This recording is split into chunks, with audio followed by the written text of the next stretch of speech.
asalaamaaleykum mbokk yi di leen nuyu ku nekk turam ak santam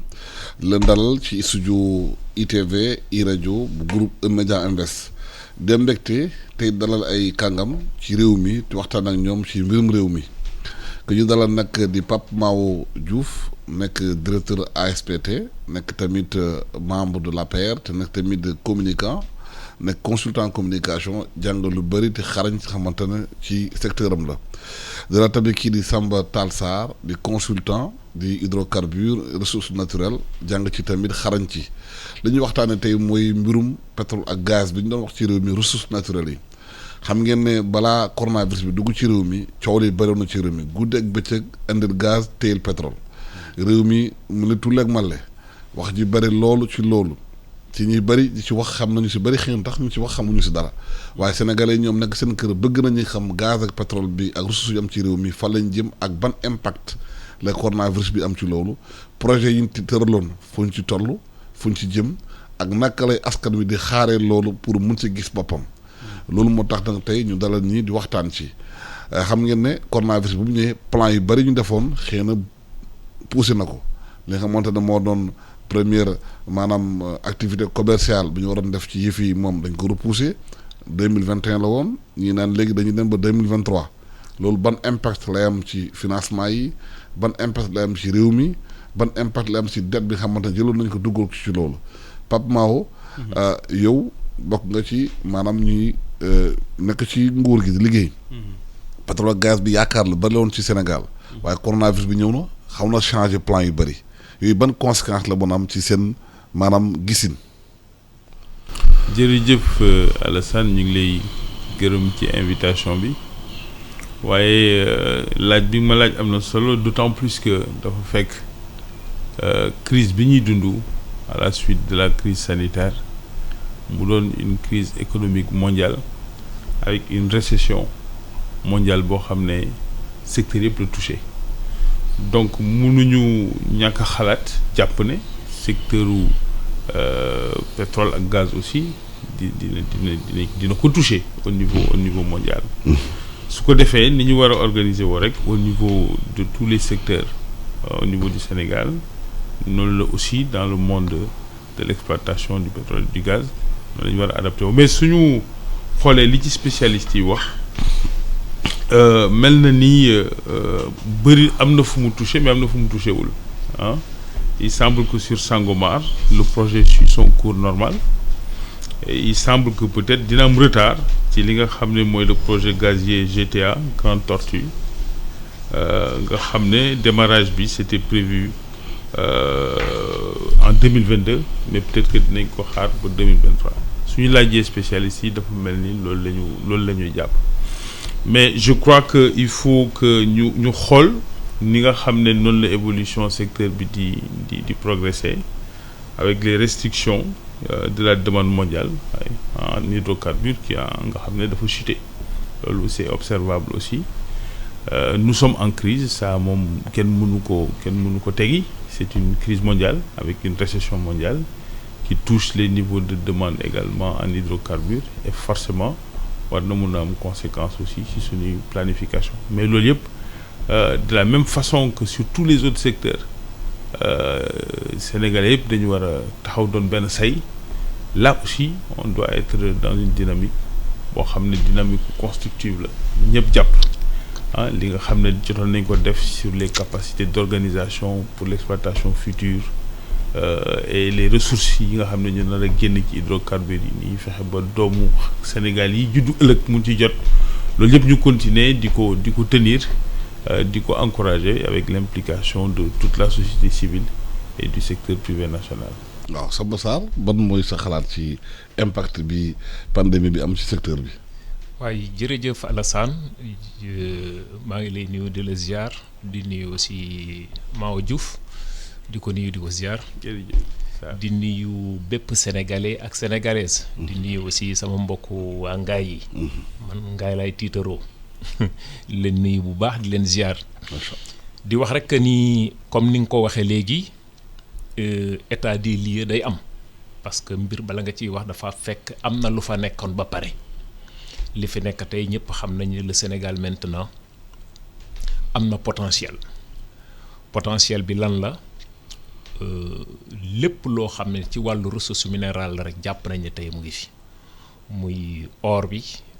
muy marbre bi muy phosphate d'alumine bi muy zircon bi nga xam ne tey ñun ñoo nekk 3e au rang mondial nga xam ne foofu dañu fay exploiter zircon ilménite leucoxène rutile jàppit ni phosphate bi ñu am aussi tey jii jàpp nañ ni c'est des millions et des millions de tonnes ñu ngi ci am tey parmi en qualité et en quantité d'ailleurs les meilleurs d'Afrique voire du monde phosphate boobu moom la ñuy extraire pour génne ci acide sulfurique acide phosphorique ñu jàpp ne tey jii tout ce qui touche aussi la construction et les ciments donc tey jii muy calcaire bi di marbre bi di lépp loo xam ne jàpp nañ ni bu ñuy wax tey Sénégal fer 750 millions de tonnes d'après les sondages de précision quand on parle de fer on parle de métallurgie quand on parle de métallurgie on parle de sidérurgie donc vous regardez aujourd'hui tey lan la fer mën a def ci àdduna nga jóge ci foofu on te parle de pétrole et de gaz il faut pas oublier que ni tey jii Sénégal mu ngi ci plus de 29 blocs de pétrole je dis bien 29 blocs de pétrole juróom-ñaari booy xool mu ngi ci en onshore mooy jéeri ji offshore mooy jéeri ji 13 yi mu ngi ci géej 9 yi mu ngi biir géej xam nga donc si on parle aujourd'hui des milliards de mètres cubes de gaz on parle des milliards des barriques de pétrole cela veut dire que ni le Sénégal doit être parmi les têtes de peloton de l'Afrique voire du monde aujourd'hui vu la superficie bi nga xamante ne tey moom la Sénégal yor parce que 196 722 kilomètres carrés pour une superficie pour une population de 16 millions d'habitants je pense bien que ni bu fekkee ni ratio pour ratio rek war nañu mën a décoller maintenant loolu bu amee il y a des industries comme ni ñu ko waxee léegi les industries extractives yooyu des activités connexes parce que loolu ci thème bi la bokk il faut pas oublier que ni les routes yi nga xamante moom la ñuy defar moo tax des fois damay am problème bu may dégg on nous parle des pistes de production tout ce qui conçoit une route aujourd'hui au Sénégal lépp luy defar tali rek mu ngi ci biir réew mi lenn rek moo fu dul jógee muy le liant hydraulique le liant hydrocarbure muy goudron bi mais leneen li koy defar yépp mu ngi ci biir dëkk bi et je pense bien que ni bu fekkee basalte bi mu ngi fi latérite bi mu ngi fi ciment bi mu ngi fi expertise bi mu ngi fi lépp mu ngi fi sauf le liant hydraulique yaakaar naa ni désenclavement moom bu ñu koy wax fii la fekk baax wartuñu wax sax ay affaire désenclavé donc je pense bien je dis bien vu l'emprise l'assiette la plateforme et la forme d'une route coupe longitudinale couche de base couche de fondation sous-couche et revêtement tout ce qui conçoit une route est aujourd'hui au Sénégal kon bu fekkee loolu ay axe la yoo xamante ni jàpp nañ ne tey jii mu ngi ci réew mi ak potentiel bi nga xamante ni moom laa la wax en ressources minérales nga xam ne tey mu ngi fi ak wax dëgg yàlla mu tuuti mu bari nag ñoom ñi nga xam ne ce sont les gouvernants am na nag lu am solo lu ñu leen jox nag comme budget parce que à aujourd'hui fi ñu toog di wax ak yow nii depuis le président Macky Sall nekk président de la République du Sénégal à nos jours le budget cumulé nekk na 28 000 milliards 720 millions kon wax dëgg yàlla nag am na loo xam ne sénégalais yi def nañ ko ci wàllu koppar bu ñu defee loolu it jàpp nañ ne defoon na it le tour du Sénégal bi mu defoon it mooy conseil des ministres décentralisé yi wax dëgg yàlla fu nekk mu dem fa xool la nga xamante moom moo nekk ca gox ya ak lan lañ ca war a def loolu it dañoo jàppoon ni wax dëgg yàlla comme territorialisation la ñuy wax des fois buñ ci demee foofu it diggee woon na fa wax dëgg yàlla plus de 4666,29 milliards léegi nag loolu yëpp fan la toll ak fan lañ ci toll bu ñuy dem ba mbas mii nag ñëw dugg si mu am yoo xamante ni comme niñ ko waxee léegi sur le côté des hydrocarbures nga xamante ni tey ji booy xool exploitation NSE bi nga xam ni exploitation bi coût d'investissement bi mu ngi nekk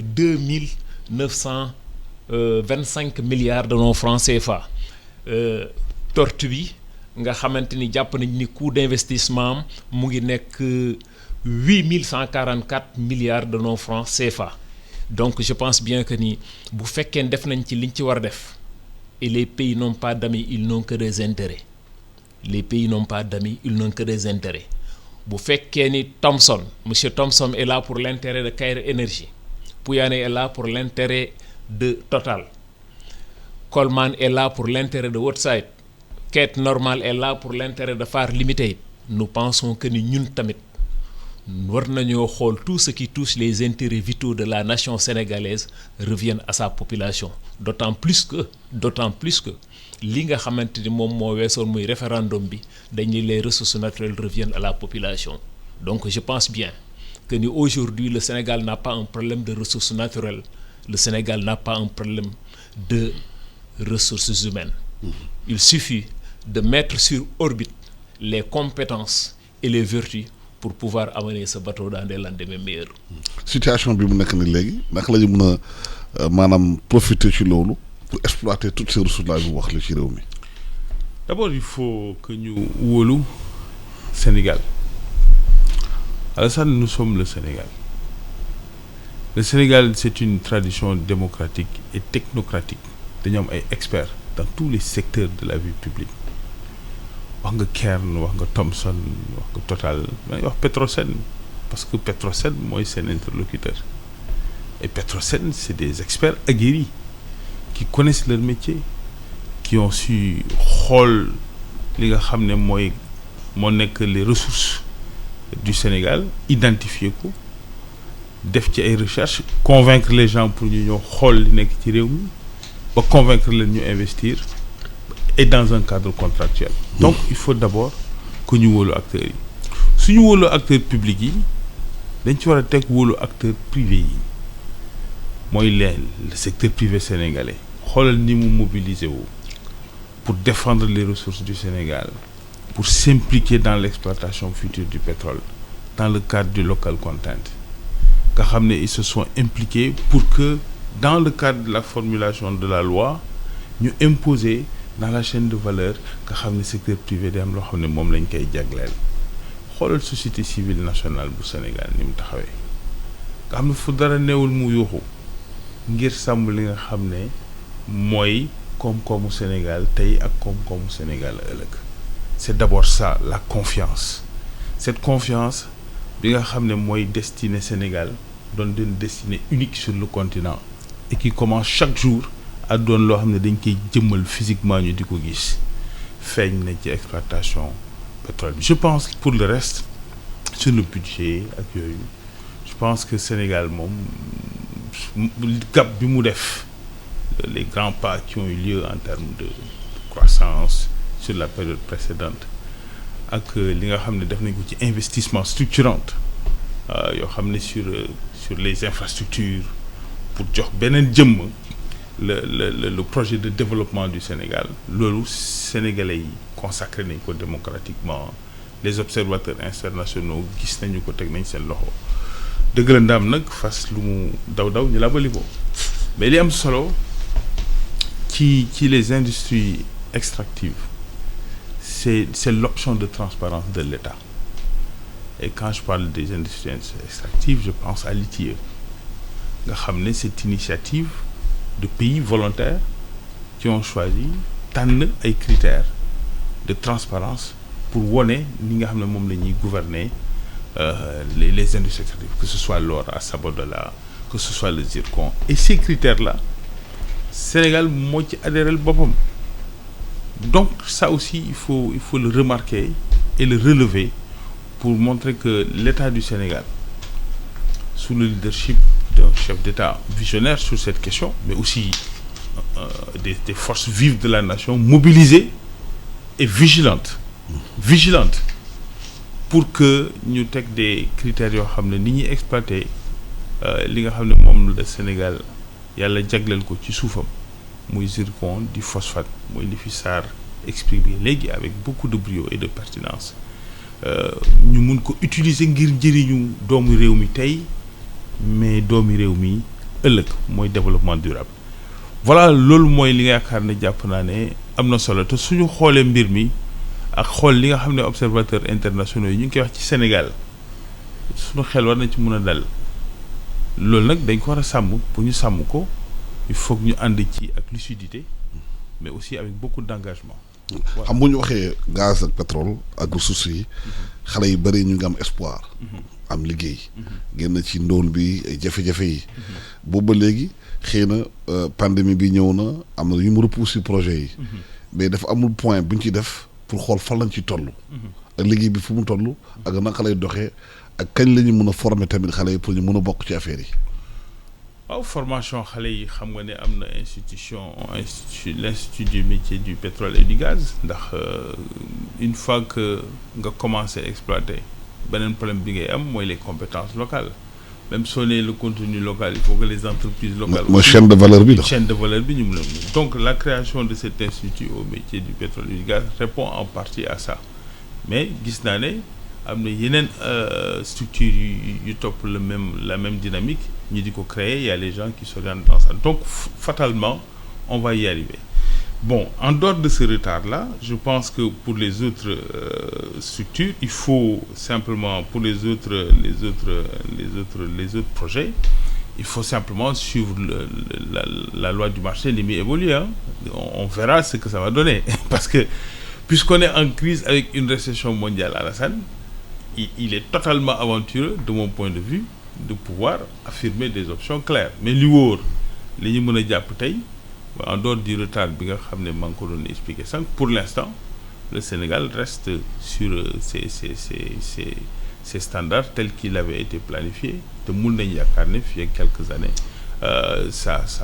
va bien se passer et que nous serons dans la croissance dans ce secteur-là positive et que il y aura des opportunités d'emploi ak d'investissement mais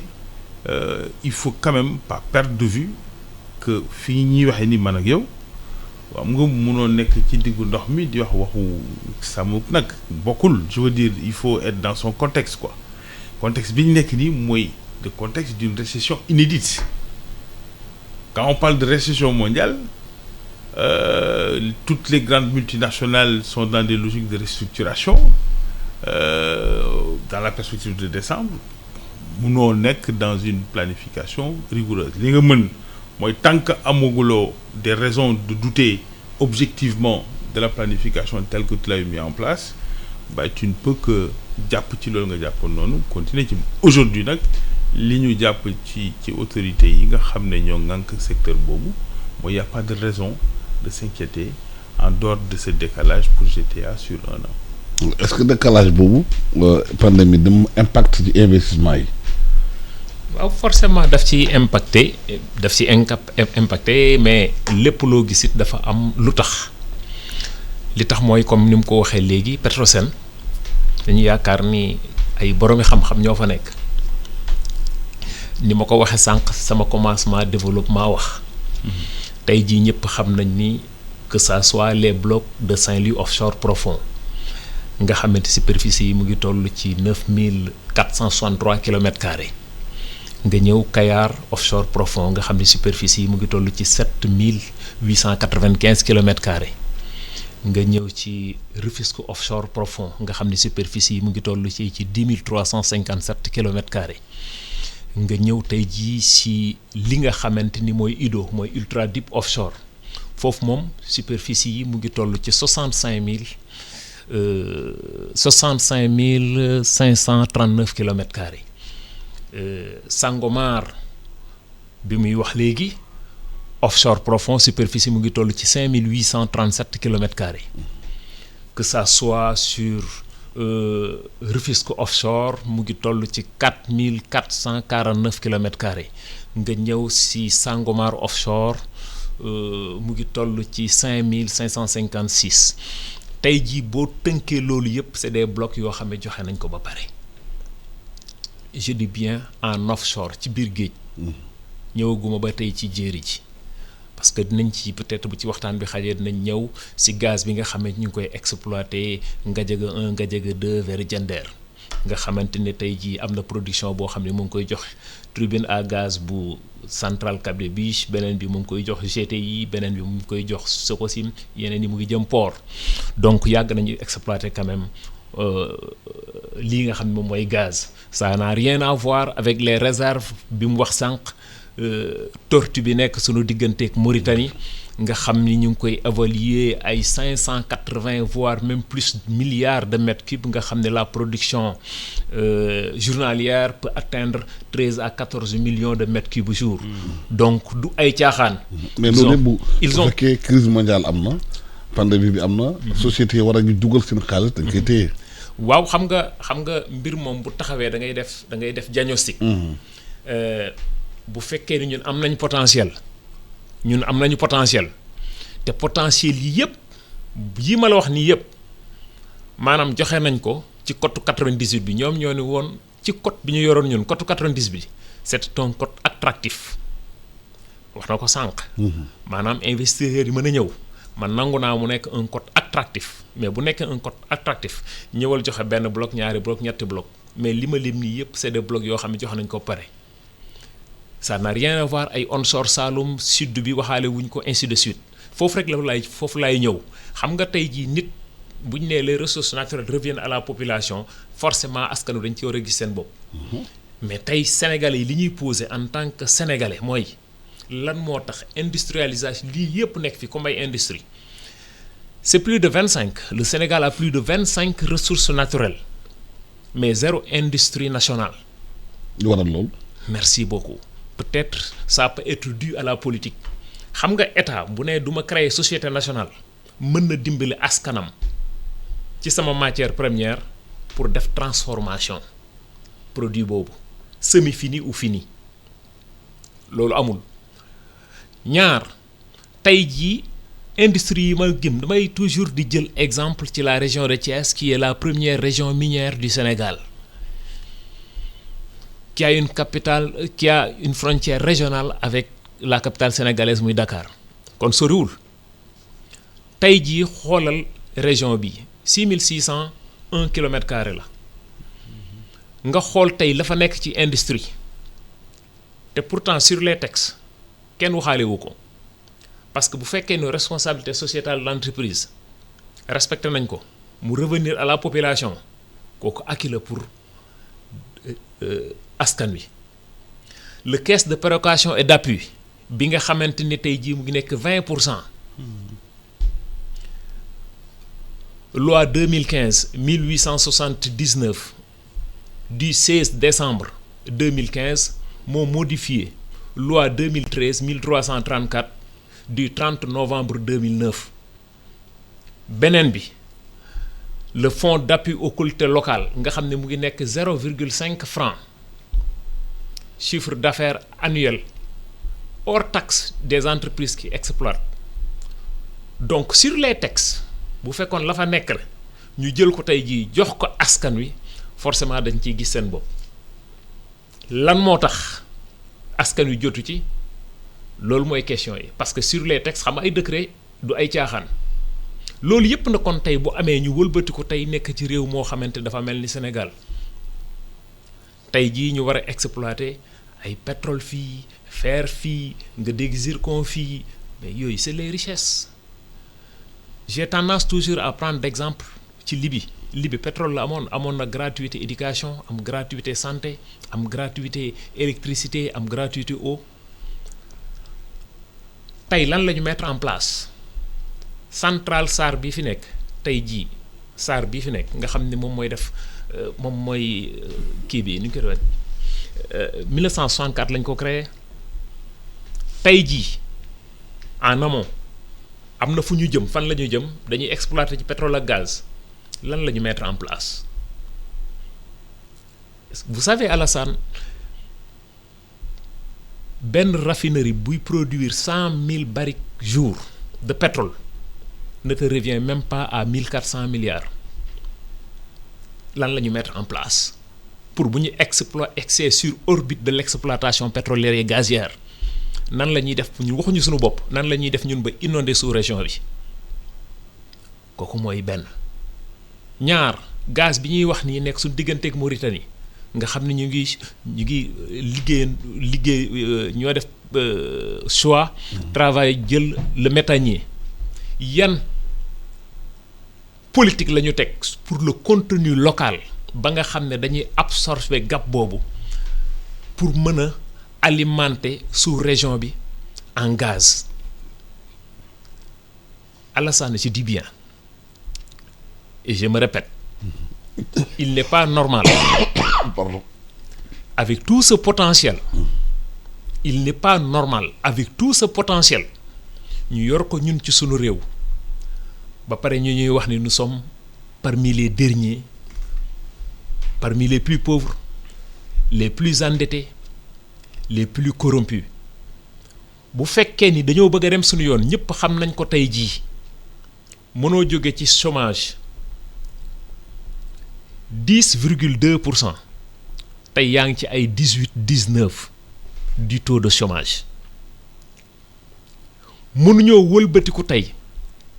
nekk ci dëkk boo xamante ne tey jii mu ngi mel ni Sénégal ñii bu ñu ndékkee duñu añ, ñii bu ñu añee duñu reer. lii nekk tey jii ci askan wi kon jàpp naa ni bu ñu defee la ñu war a def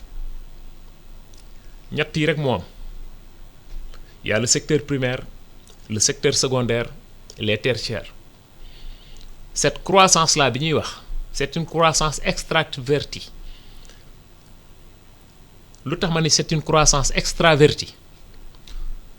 parce que les tertiaires nga xam ne mooy banques yi, assurance yi, multinationales yi ñoom ñoo koy tirer à 61%. secteur secondaire bi ñoom ñoo koy tirer à 22%. ñun secteur primaire bi moo koy tirer à 17%. mooy mbay mi, càmm gi, napp gi. et je pense bien bu ñu góorgóorlu woon ba croissance boobu secteur primaire bi nga xam ne mooy mbay mi, càmm gi, napp gi, élevage beeg ñoom seen gis ci seen bopp ñu am taxawaay bu mot sëkk. secteur secondaire bi jël ci la mu ca war a jël kenn waxul ni secteur tertiaire bu ñu jël la ñu war a jël mais nañu jël la ñu war a jël mais bu ñu fàtte encore une fois de plus secteur bi nga xamante ni koom bi ci ñun ñii lay des fii ci biir réew mi. loolu la woon lu ma si wax. interpellation yi bari na ci maanaam c'est réorientation économique lay doon. c'est-à-dire ressources yu Sénégal la yore yi naka lañ ko mën a exploiter pour mu des fii ci réew mi secteur agriculture. élevage ak yooyu primaire bi gën a yore réew mi. parce que gis nañu ak pandémie bi que réew mi bu ñu béyul bu yàggee mën nañu am problème parce que lépp lu ñuy lekk li bari ko jeegaane alors ñu am ressources yi fii. loolu dëgg la waaye dama bëggoon rek ci wàllu situation crise bi ak secteur bi. fàttali ne ndam su dee dëgg la ne crise bi am na conséquences yoo xam ne wax dëgg yàlla ci secteur pétrole ak gaz ci Afrique bëri na ci ay décisions finales d'investissement yoo xam ne multinationales yi amoon nañ ko te dañ ko mujj dandal ci Afrique. waaye Sénégal yàlla muccal na ko ci loolu ba nga xam ne projet yi ñu amoon yëpp nga xam GTA la wala Sangomar yëpp décision finale d'investissement yi yooyu c'est déjà en exécution. Le champ de Sangomar rek le coût du projet est à hauteur de 2000 milliards. donc ba nga xam ne yàlla mën na def ñu wóolu Sénégal aussi si démarche am mais li tax ñuy wóolu Sénégal. 2925. li tax ñuy wóolu Sénégal bokk na ci ne doxalinam sànq mi ngi wax le contenu local di wax gaz bi Sénégal ci xalaatam rek wax naa fi sànq contenu local wax naa fi les concertations nationales sur l'utilisation des futures ressources wax naa fi l'Institut du pétrole et du gaz lépp lu ñuy xalaat mooy éviter li nga xam ne xew na ci réew yi ne woon Afrique nga xam ne seen dépendance ci économie pétrole dafa mujj étouffer les autres secteurs d'activité. loolu la ñuy jéem a éviter fii implication société civile baax na ci mais polémique amul ci njëriñ parce que dafa doon loo xam ne dafa bokk ci secteur yi ñu yaakaar ne war nañ mun di ci wax sans passion parce que loo xam ne la mun na jur jamaa comme mun na jur safaan ci réew mi donc suñ ciy wax nañ ci wax ak responsabilité ak dal. L'État a le fameux projet de gaz to power nga xam ne l'idée mooy fexe ba nga xam ne gaz bi nar a judd ci réew mi dina mun a dimbali Sénégal ba mu baissé à plus de près de 50% le coût de l'électricité dans le pays globalement loolu c'est en cours te nit ñi ñu ngi ciy continuer di liggéeyu ndaw yi dëgg la waaye du ma forcer ay chiffres ndax chiffre moom wax dëgg yàlla sañ-sañ la ci wàllu chômage parce que c'est très difficile à évaluer dans nos pays ndaam liggéeyu ndaw yi c'est un problème soo jëlee le plan Sénégal émergent en 2012 dans le diagnostic dama koy fàttali chaque fois c'est pour ça que nit ñi dégluwuñu président Macky Sall le président Macky Sall est un très grand visionnaire malheureusement sunu démocratie d'opinion favorise aussi parfois benn démocratie de polémique qui fait qu'on ne s'entend pas alors qu'on dit la même chose ndax su fekkee ne koo xam ne dafa bind ci plan Sénégal émergent sa vision sur 3 décennies quasiment du développement ne sunu économie croissance bi dafa extravertie c'est les services qui le portent pour l'essentiel et c'est une croissance boo xam ne souvent ça n'aide pas à améliorer la qualité de vie de nos compatriotes et 60% de l'activité de notre pays est une activité rurale et agricole et que donc il faut que ñu diversifier les moteurs de croissance pousse le tourisme pousse davantage la pêche mais surtout accélérer la production agricole puisque notre productivité su jógee nit ñi dinañ gën a mën a dund à partir de leur activité rurale et c'est pour ça que il y a eu les grands bonds en termes de production agricole dans le secteur arachidier et surtout pour renforcer l'économie rurale boobu mu def un plafonnement des prix au kilogramme notamment pour ce qui est l'arachide. Voilà la démarche qui doit permettre à terme et qui a permis à terme quand même d'augmenter le pouvoir d'achat dans le monde rural. Ça c'est une réalité. Ça c'est de l'argent, c'est subvention de l'État, c'est de l'argent injecté dans l'économie rurale. Suñu jógee ci loolu dëgg la il faut continuer cette marche parce qu'il ne s'agissait pas simplement de construire d'appuyer l'agriculture, il s'agissait aussi de renforcer l'infrastructure rurale fexe ba nga xam ne soo béyee nga bu ko génnee mu gën la yomb. Transformation bi surtout. Transformation bi maintenant il y a le processus d'industrialisation phase 2 mooy fi ñu toll nga xam ne il fallait faire évoluer les textes créer des zones dédiées des zones même franchisées au plan fiscal et attirer l'investissement dans le pays. Là aussi, du point de vue de la progression des investissements directs étrangers, il y a eu une forte progression ces 10 dernières années. Et on l'a constaté avec la zone de Diamniadio, où il y a un début physique, ça c'est palpable, des usines d'exportation de produits manufacturés à partir de notre pays. Cette tendance-là,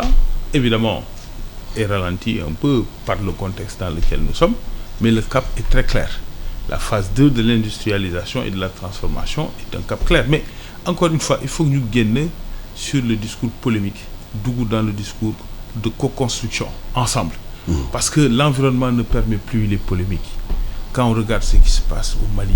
quand on regarde ce qui se passe dans notre environnement immédiat, ça nous laisse entendre que nous faisons une exception à la fois démocratique, une exception en termes de modèle de gouvernance, y compris des hydrocarbures. Quel que soit le polémique dont on parle, je vous mets au défi ngeen won ma fii ci Afrique ban pays moo def li Sénégal def en matière de gestion des hydrocarbures. Amul. Mais du moment que ñëpp nee nañu la croissance du Sénégal est de croissance extravertie. Parce que ñu si gën a bëri mooy ñi nga xamante ne ñu ngi ci secteur tertiaire bi ñoom ñooy liggéey ci mooy service ak yooyu ak banque ak yooyu. Est-ce que tey bu ñu waxee loolu kon économie réelle bi réew mi dañ ko gën a mën a toppatoo comme ça récession bu ñuy wax xëy na Sénégal mun ci génn bu fekkee récession bi c'est basé sur une croissance extravertie. waaw xam nga pour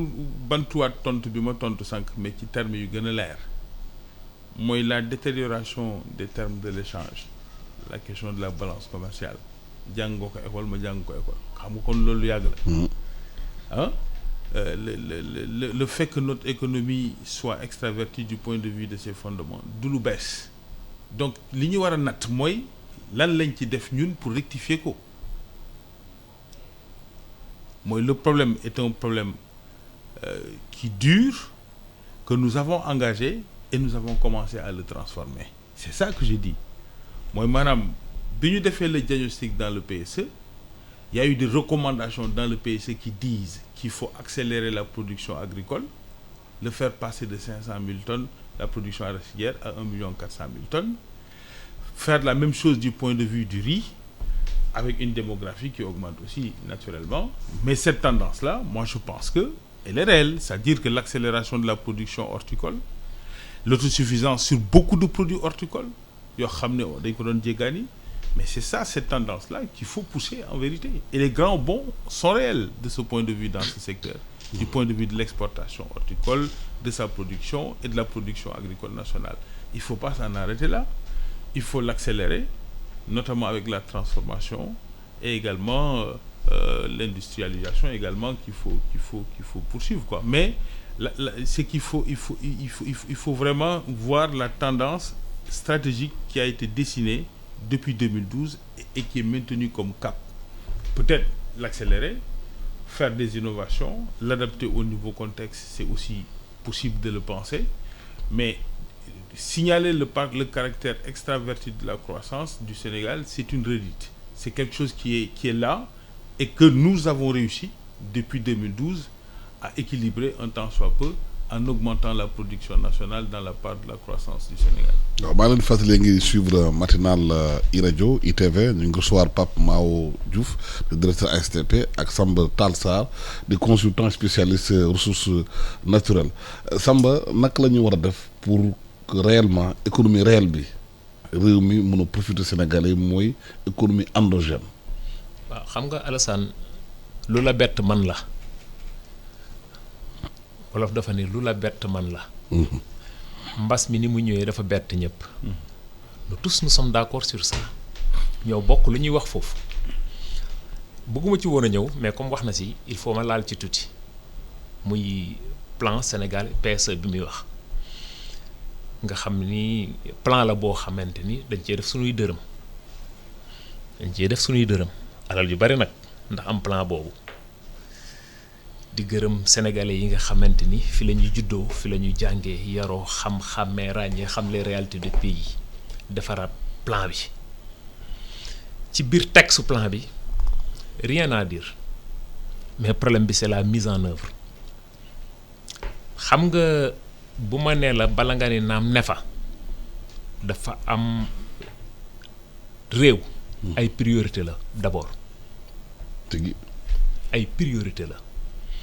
tey jii buñ naan la nit dafa gaañu dem na hôpital ñu ne ko demal nga jëndi bétadine pour ñu faj la ay nit di accoucher ñu lay teg ci sareet ñii mënuñoo jàll parce que yoon bi dafa dagg y'a problème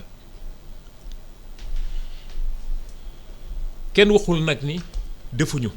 mais quelles sont les priorités xam nga sànq dama lay wax ni la léegi milliards sax foo la ci Sénégal ay milliards léegi foo la ci Sénégal parce que nit ñi dañ ko tam milliards. lu tax xam nga man damay suivre nit dafa am benn vidéo bu may déglu le président Macky Sall président de la République gardien de la Constitution chef suprême des armées et de la magistrature clé de voûte de toutes les institutions c'est lui qui nomme les emplois civils et militaires réew mi bu doxee moom la bu doxul moom la. ñun ñëpp nag dañuy jàng xam-xàmmee ràññee mu tuuti mu bari modestie à part. ku nekk da ngay wax sa dolluwaay ca la nga xam. maîtriser ko. dama ko mës a dégg muy wax tali nim ñu doon coûter avant ñoom ñuy toog du yoon mu ñuy coûter loolu damay jël toujours tendance di jël exemple si autoroute Ila Touba c'est un projet de 416 milliards. un coût de 2%, déféré 5 ans, ñu war koo fay 25 ans. Ben kilomètre bi ça nous revient à 3 milliards 714 millions de nos francs CFA. Tay ji kon ñun japp nañu ni li nga xamantene dafa nekk ci réew mi muy potentiel. Nous avons des champions nationaux dans ce pays. Bu dé defar tali kessé ñu ngi fi ci réew mi mën ko defar. Tay mënuñu comprendre tay ay société étrangère ñëw di defar fii liggéey boo xamante ni suñuy doom ñun mën nañu ko bu ñu xeeb suñu bopp. mais xaalis bi chinois yi ñoo ko lebal Sénégalais. foofu laa la jëmal. te chinois bu la lebalee dañuy imposer seen société. xam nga un projet de 416 milliards. tey jii la moitié. 200 milliards. nga jox ko Jean Lefebvre je ne fais pas de publicité nga jox ko Jean Lefebvre ou bien nga jox ko CSE ils te font cette route à 1,7 million. Les 200 milliards te revient à 1,7 million. te du fa sax yegg il faut pas oublier que ni Malick Sy. Surnos. Merci beaucoup. Malick Sy rond-point Padoua mais Barata la ko liggéey. ça nous a revenu à 1,2 milliard. foofu buntu Pikine MSF moo ko liggéey ça nous a revenu à 1,5 milliard. mën nañ comprendre ndax liggéey bi nga xam ne def nañ ko foofu ci ndox bi nekkoon foofu mais à partir de là ça a commencé à exploser 4 milliards 6 milliards de francs CFA par kilomètre mooy li ma la wax sànq et ressources yooyu yëpp mu ngi ci sunu suuf ñun kon bu ñu waroon a jëli ressources yooyu ci bitim réew indi ko sunu réew xanaa kon benn kilomètre bi 10 milliards la ñuy dikk moo tax mu doy waar kon bu ñu jógee ci loolu tey nga xamante ni ci la ñu nekk les Sénégalais ont d'autres priorités de santé d'éducation ainsi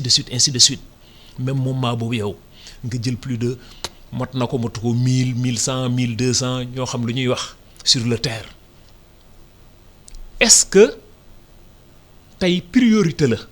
man Sénégalais bi bëgg a faju am problème mu faju bëgg a bay am problème mu bay bëgg a liggéey am problème mu liggéey di jël sa coût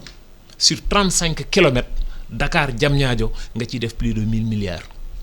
s'il ne reste que 800 milliards ou 900 milliards sax pour man jaru ko parce que y a d'autres priorités ndax wolof na fa ne bala ngaa naam ne fa te ñett ñii bu lompañee mooy sëngéem na mbaar mi sëngéem na éducation santé la justice te ñett yi moo yore réew kon jàpp nañu ni exemple pour exemple nga jël Abuja Kaduna mu ngi revenir à 552 milliards 552 milliards tey pour vous dire vrai pays yi nga xam ne yëpp c'est des pays yoo xam ne ay montagnes la ay roches fa nekk booy xool benn kilomètre mënu leen a revenir à 2 milliards des tirs de mines pré-découpage des mines de galeries souterraines ngay jaarale tali bi foofu naa nga ma kenn nga mun la revenir loolu yow diggante fii nga xam ne sama diggante fii ngay fàq diggante fii ak ngaay mexe nga xam ne ay ngeer ak kàdd rek a fa nekk tali bi mu tàllee ko ba dee da ngay jël rek tàllal benn kilomètre di ñu revenir ay 3 milliards 700 et quelques mais c'est coûteux kon jàpp nañ ne tey li nga xam ne moom la ñu yor ci potentiel comme ressources humaines nañ ko exploiter de Saint-Louis à Bakel c'est pas de l'eau douce il y a 240 000 hectares non encore exploités je vous dis bien de Saint-Louis à Bakel on a 240 000 hectares non encore exploités le président de la République taxaw na fii ne dañuy jéem a fexe tout accélérer la cadence gis nañ fi slogan bu nekk pour pouvoir atteindre notre autosuffisance en riz man dama fa woon ne sax alimentaire lay wax parce que on pouvait atteindre notre autosuffisance alimentaire parce que bu fekkee da nga yor 240 000 hectares pour info fleuve Sénégal ndox mu neex mi di reverser wu ci océan Atlantique bi le Sénégal perd plus de 20 milliards de mètres cubes chaque année le début c'est 640 mètres cubes à la seconde bu ñu ci jëloon 4 milliards rek wala 5 milliards récupérer ko kenn waxatu ko nord bi lépp lu ñu fa bëgg mën nañ ko faa am nga wëlbatiku tey jii on ne peut pas parler d'agriculture au Sénégal fàtte la verte Casamance tey jii xoolal leeñaay lompul ba Mboro ba fii kenn mun amul luñ fa mënta am ci mbay nit ñi am nañu xarañte gi muy ci wàllu élevage napp gi bay boo caamee ni jàpp ma da ngay xëy suba teel sax bëgg yaboo yi boo jënd marché laa wax mu tëla et je parle en connaissance de cause parce que sénégalais la ñuy waxal da ngay xëy suba teel bëgg jën laa wax nga am problème pour lekk jën bu baax jën boobu waa bitim réew ñoom ñoo la ci gën a yey parce que ñoom nañ koy amee yow sax doo ko am yow mi dëkk yow Sénégal yow.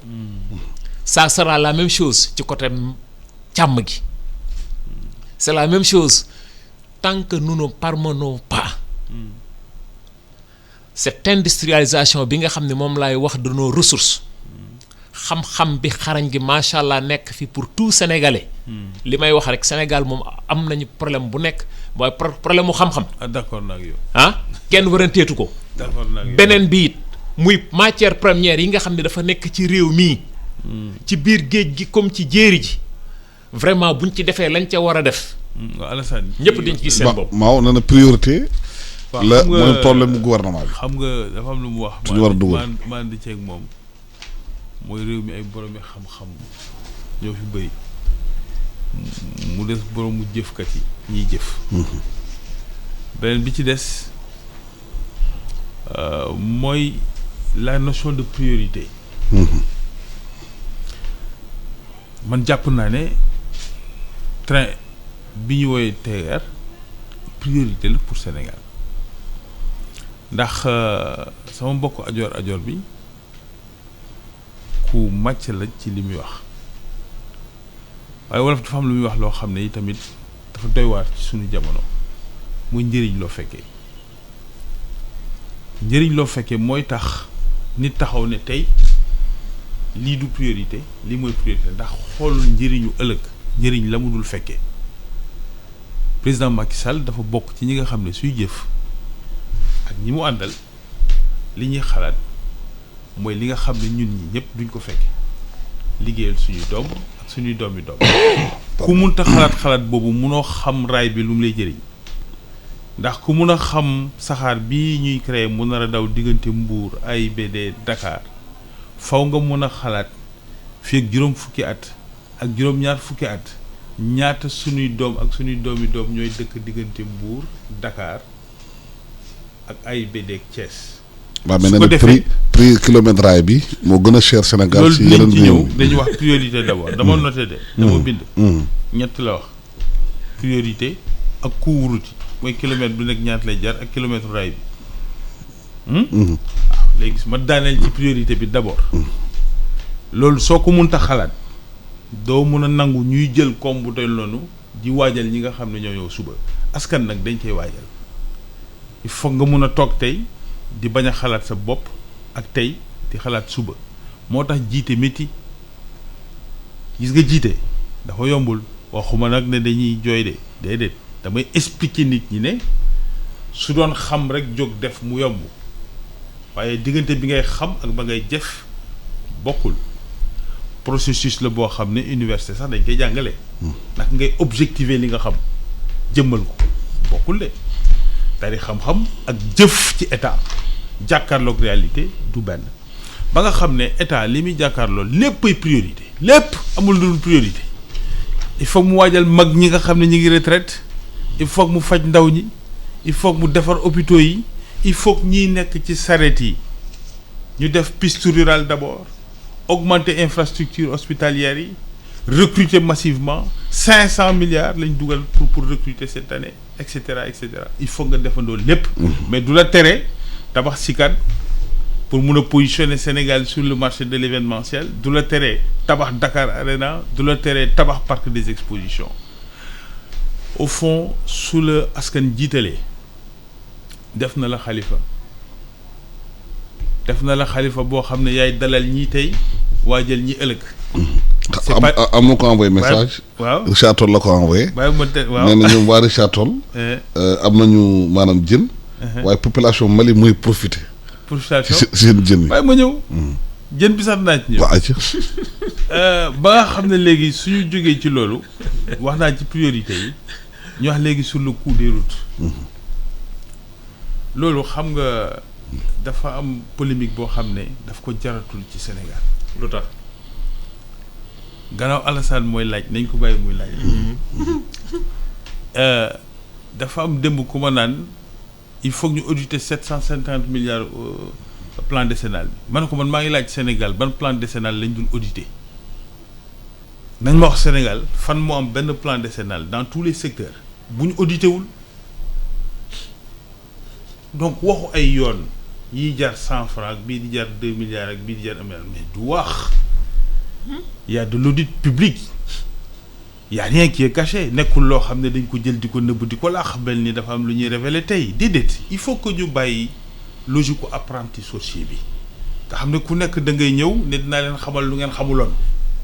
déedéet fii ni nga ko waxee ñi ñuy déglu ñun ñi toog ci auditorium bi. am na benn ingénieur de travaux publics bu envoyé benn message. Oui. Il est plus cher de construire sur du sable que sur des pierres. dama ne c'est basé sur les risques réels. xam nga man du ma ingénieur. ku nekk da nga xam sa cër. waaye du tere parce que du ma ingénieur xam naa bu baax ne fii Sénégal amul yoon bu ñu fi tabax bu ñu dul auditer son coût et c'est public amul lu ñuy nëbb scandale bu mel noonu amu fi li fi am. ñu gis ko par contre mooy li nga xam ne le maillage en termes d'autoroute en termes de pont en termes de route et d'infrastructure des na non seulement des na mais ñu ràññee jéego bi nga xam ne am na fi ci diir bi fi gouvernement Macky Sall ñëwee ak léegi ci wàllu autoroute ci wàllu piste rurale ci wàllu pont ak désenclavement total du pays nga xool fu demee ni Casamance rek compagnie aérienne sax amatu fa woon tey am nga fa 2 compagnies aériennes am fa 2 bateaux am le pont de la Transgambienne haute route nationale mën nga ko jël ba Tamba doo am benn nid de poule maa la ko wax loolu maa ko bantuwaat mun nga jël ba Kédougou sax ba ngay dugg Kédougou ba ngay dem doo am problème fii am na temps nawet mënoo jógee Dakar dem Tamba loolu c'est une réalité mais encore une fois discours yooyu bu ñu ko jël mukk di ko parloo nañ ko jël def ko un génie sénégalais collectif vous avez raison quand vous dites que entreprise multinationales yi la ñuy jël di leen jox yoon yi ñu di ko tabax en tout cas l'autoroute à péage les autoroutes yi fi tabax à l'exception peut-être ñëpp sax ñoom ñoo ko tabax au lieu ngeen di ko poser de cette manière man je vous invite ngeen poser ko autrement comment adapter suñu secteur privé national à l'enjeu de la mondialisation et comment nous organiser pour que su multinationales yi di ñëw def offre ñu fekk fi benn structuration bu forte au niveau national qui puisse faire face parce que l'enjeu de la mondialisation du muccal kenn du muccal secteur privé du muccal état. mais est-ce que du état bi mooy dimbale. moo ko war a secteur impulsé privé ba organiser ko ñu mën a am doole. comme ni Maroc di def ak secteur privé am. moo ko war a impulsé am na rôle yu mu ciy def am na ay facteurs de résistance yooyu gis yoo xam ma xam ko y a des difficultés mais c'est des défis de la mondialisation mooy li nga xam ne frontière u njaay mi ak njënd mi ak dem beeg dikk bi ci àddina bi dañ ko tijji ba nga xam ne entreprise mun na jóge Australie ñëw fii di xëccoog entreprise sénégalaise nag te yoon la loi internationale permettre ko naka la ñuy def ba organiser wu loolu mooy vrai questionnement bi nga xam ne moom la ñu war a posé mu des nag les questions environnementales yaa ngi naan dañ la soumis ndax jën yi nga doon wax ay dëgg la dañu war a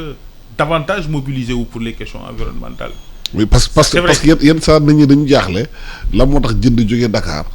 dem ba Fuuta. alors que Fuuta am dex. mënul am jën foofu. et puis am na même. yaboy bi da ngay xëccoo foofu. ak aquaculture bi c'est-à-dire xëj na jën sax waratuñ ko napp léegi progressivement dañu war a commencer di ko béy moo tax direction aquaculture ak soxna si fa nekk ñu ngi def liggéey bu rafet ñu war leen di leen encourager dans ce sens là dafa am question yoo xam ne warul doon question parloo parce que suñ ko defee question parloo daf ñuy tardel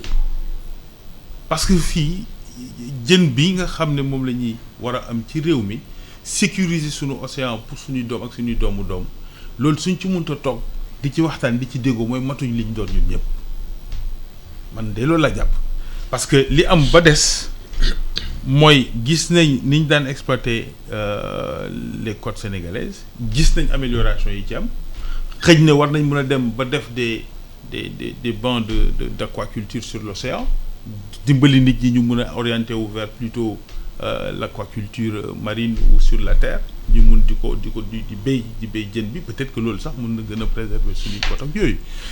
fii gis nañ fi ci nguuru président Sall ci lañ accosté fi benn bateau arrêté ko fayle ko mais le problème reste entier c'est vrai que c'est une pression économique forte c'est un monde particulier waaye loo xam ne la war nañ ci mun a waxtaan sans parparloo li am daal li ñu war a moytu ci sama gis-gis mooy di xaajaloo ñaar ne ñii ñoo bëgg réew mi ñii ñoo ko bëggul loolu day indi loo xam ne du méngoo ak li doon la réalité mooy ñi ñu jox responsabilité wóolu leen dañuy def au nom du Sénégal suñu def au nom du Sénégal duñ ko def ñoom rek ci seen tur ci ay fonctionnaires la ñuy àndal di ko def ay doomu Sénégal yoo xam ne dañ leen a tàggat ci seen i métier yaa xam ñu nekk AGEROUTE la di defar route yi yaa xam ñi négocier contrat yi la yaa xam ñiy réaliser la vision économique ñoom ñëpp ay doomi réew mi lañ te li leen yëkkati mooy defar Sénégal su ko defee nañuy regrouper wu sur l'essentiel les priorités elles sont multiples lépp priorité la kenn du ne damay defar tali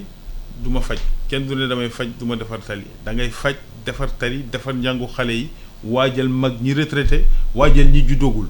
tu es le président et le dirigeant des Sénégalais d'aujourd'hui et de demain ndax décision yi ngay jël tey daf leen di engagé ëllëg loolu mooy li nga xam ne mënoon nañ ko indi ci leeral ci waxtaan boobu. xam rapidement. damay jënd indi éclaircissement rek tuuti pour mu clair. Je ne dis pas que ni dañu war a def pour def mais à quel coût je dis et je me répète pour un projet de 416 milliards je dis te état bu Sénégal moo koy fay état boobu sa contribuable sénégalais bi la ñun ñoo koy jël di ko fay dama ne la pour un projet de 416 milliards si on pouvait débourser 200 milliards defar na projet boobu.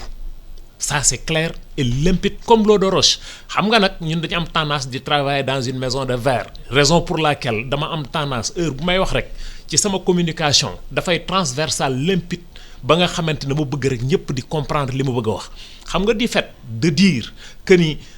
géej tey ji li nga xamante ni sénégalais la ñuy waxal jën amu fi lu tax amu fi loolu mooy question bi loolu